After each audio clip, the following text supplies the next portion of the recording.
400 یا 470 کے بیچ 470 ملین کے بیچ میں عربی بولنے والے.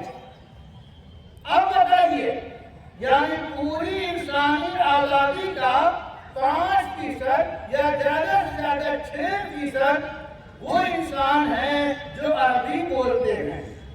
اور قرآن نے اپنا تعارف کیا کرایا؟ ہدی للناس.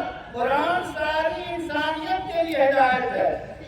سارے انسان تو عربی بولتے نہیں، وہ تو صرف 5 اور 6% انسان ہے جو عربی بول رہے ہیں.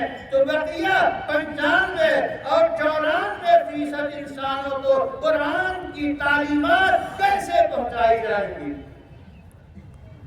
اس کو پہنچایا حضرت مولانا محمود حسن شیخ الہند ہند دیوبندی. جب مالٹا کی جیل سے آئے تو انہوں نے کہا مسلمانوں کی پسماندگی کی واحد وجہ قرآن سے جڑی ہے. انہوں نے اردو میں قرآن ترجمہ پیش کیا.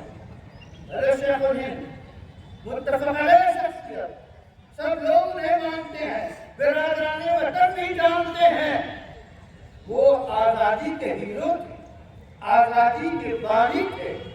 انہوں نے ترجمہ پیش کیا اردو میں تاکہ لوگ جو ہے ترجمہ پڑھ کے قرآن سے جڑے.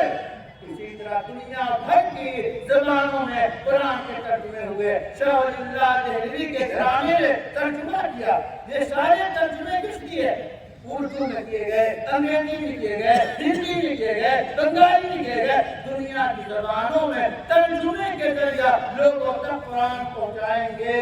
ہدی للناس، لوگوں کے لیے گائیڈ اور لوگوں کے رہنما قرآن اسی وقت کر سکتا. اے میرے نوجوانوں، آؤ قرآن کو ترجمے کی مدد سے پڑھو.